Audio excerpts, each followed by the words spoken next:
explain the law of karma.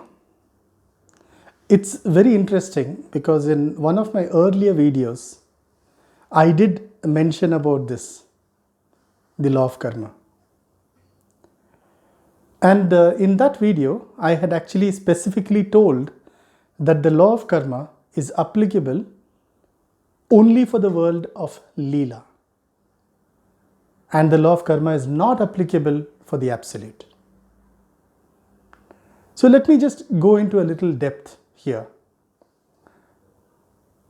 And it's interesting to note that literally almost all the religions of the world is actually talking about the law of karma. There could be difference of views in the religions with regard to other things. But with regard to law of karma, almost every religion speaks about it in some way or the other. They may not put it directly as law of karma, but they might say that a good fruit is borne by a good tree. Or keep the sword back in your sheath. Man who takes the sword shall die by the sword. So it is very interesting. Now, what is law of karma? Law of karma is interestingly explained in science. I think it is Newton's third law, if I'm not wrong, which is every action has an equal and opposite reaction. And that is law of karma, plainly explained. For all the people who are of a scientific bent of mind. Nothing more to explain. Every action has an equal and opposite reaction. Meaning to say that whatever you sow, so shall you reap.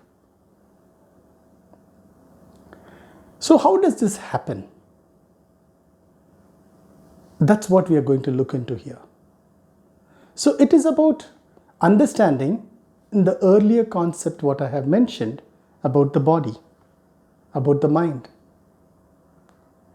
So whatever you're doing with the body and the mind, there is a doership in it. And who is the doer? The doer is the absolute. It is written in almost all the scriptures and religions that the doer is the absolute. The doer is God. But somewhere or the other, in the process of Leela, the you, which I've spoken as the awareness earlier, the you encased in this body. So if I want to give that awareness which is encased in this body, if I want to call it by a name for you to identify the difference, let's take the name which is written in some of the books as the Jiva. So the Jiva, when it starts to identify itself with the body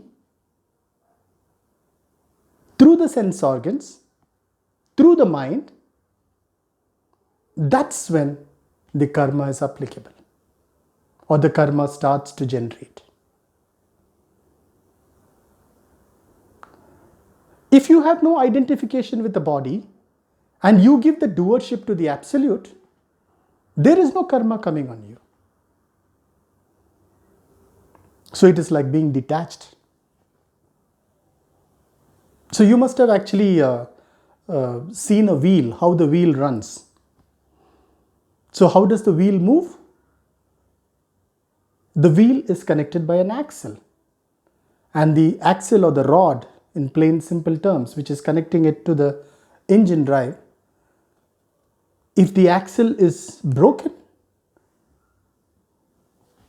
it doesn't connect. The wheel doesn't move.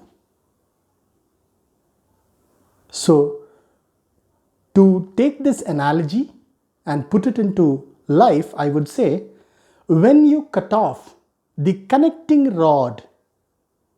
Now, what is the connecting rod? I would say when you cut off the attachment of whatever the doer is to the thing which is done, When the attachment is cut off, the karma doesn't work.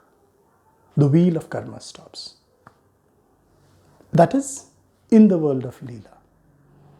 As I already mentioned, it is not applicable in the absolute. This is a small explanation that I can give you here about the law of karma.